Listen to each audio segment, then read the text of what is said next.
बिहार की राजनीति में इन दिनों काफी गहमागहमी चल रही है। इस बीच मीडिया रिपोर्ट्स के हवाले से खबर आई है कि जदयू में अलग होकर अपनी ही पार्टी बनाने वाले उपेंद्र कुशवाहा को केंद्र सरकार ने Y+ सिक्योरिटी श्रेणी की सुरक्षा देने का फैसला किया है। उपेंद्र कुशवाहा को Y+ सिक्योरिटी मिलने से कई राजनीतिक मायने निकल कर आ रहे हैं। दरअसल कुशवाहा बीते कुछ दिनों से नीतीश कुमार के खिलाफ हमलावर है।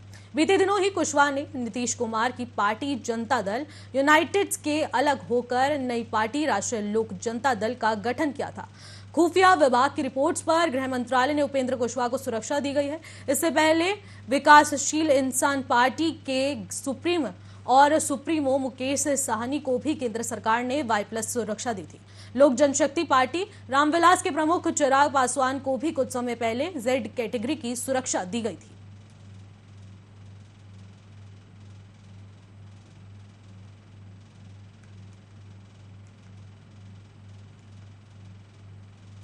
अधिक जानकारी के लिए हमारे साथ परविंदर सेठी जो राजनीतिक विशेषज्ञ है उनसे हम जान लेते हैं कि ये जो नए नए मायने सामने आ रहे हैं, जो भी सिक्योरिटी दी जा रही है, इसको लेकर आपका क्या कुछ कहना है? देखिए, ये कोई नई बात नहीं है। जो भारतीय जनता पार्टी है, जितने भी विपक्ष की पार्टियां हैं, उनके जो नेता हैं उनको तोड़कर, उनको अपने साथ मिलाकर, उनको स्पेशल सिक्योरिटी देकर या दूसरे फाइनेंशियल बेनिफिट देकर अपने साथ मिला रहे हैं। जिस प्रकार उपेंद्र कुशवाहा को या मुकेश साहनी को अपने साथ मिलाया, उसी प्रकार उन्होंने कई प्रदेशों की जो सरकारें हैं उनको तोड़ा, चाहे कर्नाटका की हो, चाहे मेघालय की हो, चाहे गोवा की हो, चाहे महाराष्ट्र की हो। और जिस प्रकार शिवसेना के उन्होंने टुकड़े करे हैं, उस प्रकार वो विपक्ष की हर पार्टी के टुकड़े कर देना चाहती है, जो लोकतंत्र के लिए एक बहुत बड़ा खतरा है और देश के लिए बड़ी चिंता की बात है। जी, और इससे पहले भी जो सुप्रीमो है मुकेश साहनी, उनको भी केंद्र सरकार की तरफ से Y+ सुरक्षा दी गई थी। अब उसके बाद अब रामविलास के प्रमुख चिराग जो पासवान जी थे, उनको भी कुछ समय पहले Z कैटेगरी की सुरक्षा दी गई। तो इसके क्या कुछ अलग अलग मायने सामने आ रहे हैं राजनीतिक में? नहीं, इसमें देखिए, राजनीतिक के अंदर जो सबसे बड़ी बात होती है वो जनता, अगर जनता आपको अपना वोट देती है, आपको अपना मैंडेट देती है, इस मैंडेट का अपमान है, जनता के मैंडेट का अपमान है। जिस पार्टी को मैंडेट मिला है उस पार्टी के नेताओं को लालच देकर या CBI ED का डरावा देकर अपनी पार्टी में मिलाना और उन्हें फाइनेंशियल बेनिफिट देना या सिक्योरिटी देना, ये लोकतंत्र के लिए एक बड़ा खतरा है।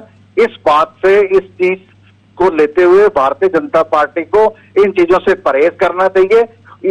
इसको सारा देश नहीं, पूरा संसार देख रहा है कि भारत का जो लोकतंत्र है वो खतरे में है।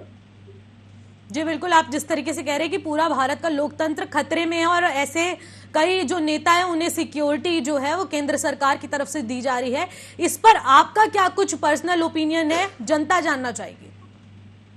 नहीं, मैंने यही बोला है कि भी इस तरह की प्रैक्टिस जो है लोकतंत्र के लिए खतरा है। भारतीय जनता पार्टी जो देश की नहीं, जो पूरे संसार की सबसे बड़ी पार्टी है, इतनी ताकतवर पार्टी होने के बाद उसके अंदर ये घबराहट और ये बौखलाहट है अपने विपक्षी नेताओं को लेकर, विपक्षी पार्टियों को लेकर। वो किसी को बर्दाश्त नहीं करती कि अगर किसी राज्य के अंदर दूसरी पार्टी की सरकार आ जाए या दूसरी पार्टी को जनता मैंडेट दे दे, उस मैंडेट का अपमान कर रही है। और इस बात से भारतीय जनता पार्टी को परहेज करना चाहिए।